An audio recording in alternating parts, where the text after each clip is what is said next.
স্বৈরাচার হাসিনার দূষর দালালদের একটা সংগঠন।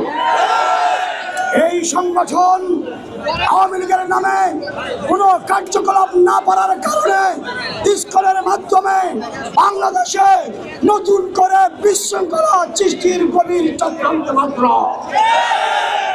এরা বিভিন্ন জায়গায় আগুন লাগছে, আগুন ইসকনের সদস্যরা লাগাচ্ছে বলে আমরা মনে করি। আমার বোনদেরকে দর্শন করা হচ্ছে, এটা ইসকনের একটা গভীর চক্রান্ত।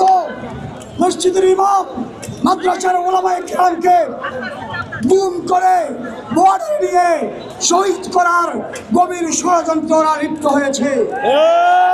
এগুলো করে করে দেশে বিশৃঙ্খলা সৃষ্টি করার পায়তারা করছে। আমি জিজ্ঞাস করতে চাই, স্বরাষ্ট্র উপদেষ্টা নাকে তেল দিয়ে ঘুমাচ্ছেন।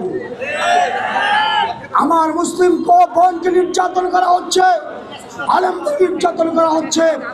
যদি এর উপযুক্ত বিচার এবং আসামিদেরকে গ্রেফতার করতে না পারেন, তাহলে দ্রুত পদত্যাগ করে ক্ষমতা ছেড়ে দিয়ে চলে যান। আপনাদের ক্ষমতা থাকার অধিকার নিজেরাই হারিয়ে ফেলেছেন। এই মালাউন মোদি এবং আব্বাদুল বকর এই গোপজুরিরা মুসলিমদের সবচেয়ে বড় শত্রু। এটা আমি বলিনি, এটা রব্বুল আলামিন বলেছেন। আল্লাহ সুবহানাহু ওয়া তাআলা আমাদেরকে বলে দিয়েছেন, ওয়ালান তারদা আনকাল ইয়াহুদ ওয়ালান নাসারা হাত্তা তাত্তাবিআ মিল্লাতাহুম। হে নবী, যতক্ষণ না আপনি তাদের ধর্ম দীক্ষিত হবেন, এর আগ পর্যন্ত এরা আপনার প্রতি সন্তুষ্ট হবে না। আমি ইন্টারিম সরকারকে বলতে চাই, কাকে সন্তুষ্ট করার জন্য আজকে আপনি চুপ করে বসে আছেন? কাকে আপনারা সন্তুষ্ট করতে চান?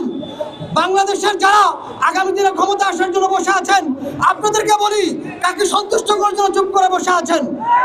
এই ইহুদি, এই মুশরিক, এই নাসারারা কখনোই আপনার প্রতি সন্তুষ্ট হবে না। আরে সারা বিশ্বের সবচেয়ে প্রিয় রাসূল মুহাম্মদুর রাসূলুল্লাহ সাল্লাল্লাহু আলাইহি ওয়াসাল্লামের প্রতি এই ইহুদি নাসারা মুশরিকরা সন্তুষ্ট হয়নি, আর আপনার প্রতি সন্তুষ্ট হয়ে যাবে? কাল্লা, কোশ্চেন কালো সন্তুষ্ট হবে না। ইসকন সন্ত্রাসী কর্মকাণ্ড শুরু করেছে 2016 সালে সিলেটে আব্দুর রহমান নামে আমাদের একজন ইমামকে হত্যা করার মাধ্যমে। 2024-এ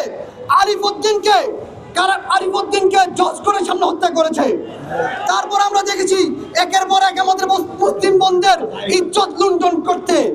আমরা দেখেছি 13 বছরের আয়েশা মনিকে দিনের পর দিন আটকে রেখে দর্শন করেছে।